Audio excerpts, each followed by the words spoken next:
لە ماڵەوە چوار نەفەرین کاتێوە هاتووە زەکاتی سەرفیترەکەیان بۆ دەرکەین. بسم الله توكلت على الله ولا حول ولا قوة إلا بالله.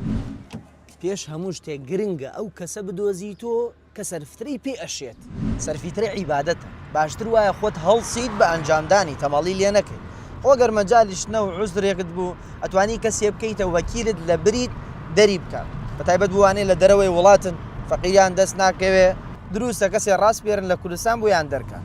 سەرفترە واجبە لەسەر هەموو کەسێک دەری کات. حاڵی هەرچەنێکوێ تەمەنی هەرچەنێکوێ، حتا زانایان و تویانە سونەتە بۆ ئەو منداڵەیش دەربکرێت کە ها لە سکی دایکی من نادایکی. سەرفیترە عیبادەتێکە کاتەکەی دیاری کردیاوە، وەکو نوێژ وایە. نوێژەگەر لە کاتی خۆیانەیەکەی دووبارەی ناکەی تۆ کەواتە لە کاتی خۆیان دەریکە.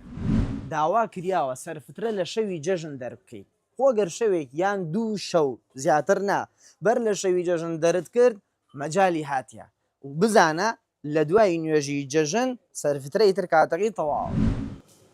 چۆن قوربانی عیبادەتە نایەژی با قیمەتی حیوانەکەم بدەمە فەقیر، حیوانەکە سەرەبڕی، سەرفترەیش بە هەمان شێواز عیبادەتە.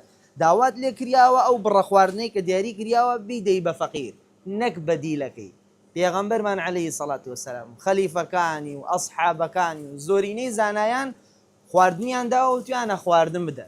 بەشێکیش لە زانایان وتیانە ئەکرێتەوە قیمەتەکەی بدەیتە فەقیر، بەڵام ڕاستی بەنسبەت بە خۆم حجەکەیان ضەعیفە. ئیتر وە کەیفی خۆتە. سەرفیترە خواردنی ڕۆژی جەژنی هەژارانە. ئەو خواردنەی کە بۆ ماڵ و منداڵە لە ڕۆژی جەژنە ئەیکڕی و دابینیەکەی بۆ فەقیرەکەش ئەوەیان دابنێ. بۆ هەر کەسێک 2.5 کیلۆ دیاری کریاوە لەو خواردنانەی کە لە ناومانە باوە. ئەتوانی گۆشت دەی، مریش دەی، نیس دەی، فاسۆڵیا، برنج بەپێی توانای خۆت. خۆی کێشەکە ها لە ئایلە سەر بەرزکەرەوە. لەبەرەوەی سەرفترە بە هەڕەمەکی دابەشەکرێ، نادرێ بە کەسی گونجاو، خواردنی گونجاو دەرناکرێ. یەکێ حوسەی 20 ماڵی بۆ ڕوە سەرەکەی دوای خواردنەکەی تێرنۆ ئەیفرۆش. وەنەی باس ماکرین ئینشاءڵڵا کافیەی سەبا بڕۆین سەرفترەکەمان دەرکەین. ئەوە چەندێکە؟